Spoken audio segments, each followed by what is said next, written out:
What is going on, guys? Welcome back to another video today. Today, I want to talk about the topic of culling and why we do it.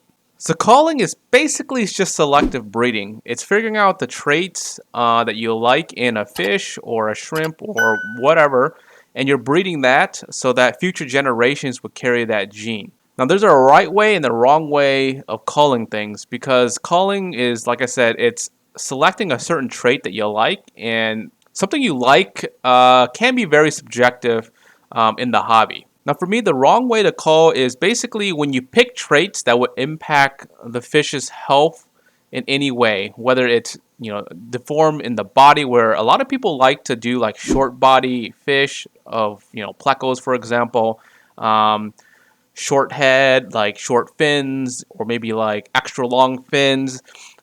Things that can impact the fish's health long term, I would say, is probably the wrong way of culling things. Now, what I would define as the right way of culling is basically going for colors, patterns, and shape too, depending on the fish, because certain fish has to look a certain way. For example, like discus, you want it to be round. You don't want it to be like a football, because then that means it looks bad or deformed. So I would say shape as well. And because we're looking for specific colors and patterns in fish, that's why we cull in the first place. Now, I do breed plecos and shrimp, and I want to kind of show you guys some examples of things that I look for in shrimps and things I look for in plecos. Now, for shrimp, it's really easy. You want the most solid color as possible in shrimp.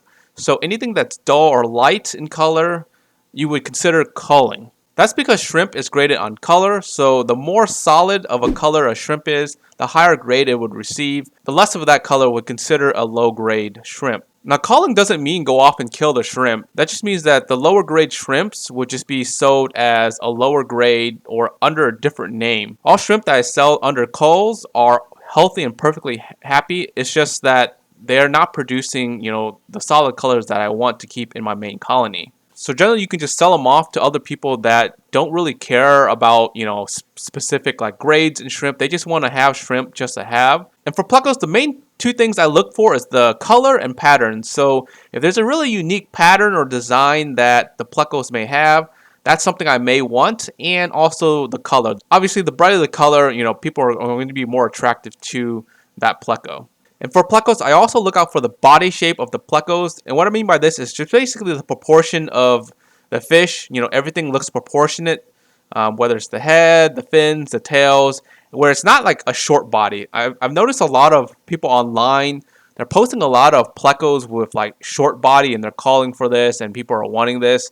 And it just looks wrong. It looks like basically the head of the pleco and then all of a sudden a tail. Like there's no in between. And I think that doesn't look right, but apparently a lot of people are just breeding for this.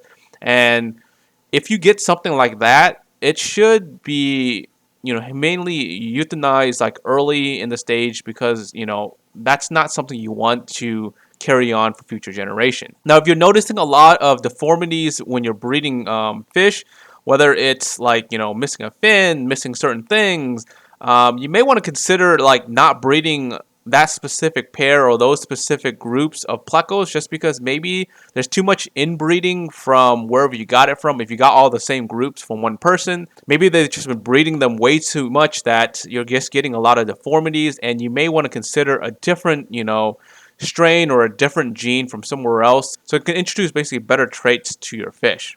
Alright guys, and that is just a quick summary of what culling is and why we do it in the hobby. I hope you guys learned something today. If you guys aren't subscribed yet, make sure you guys are subscribed. And like always, till next time guys, peace.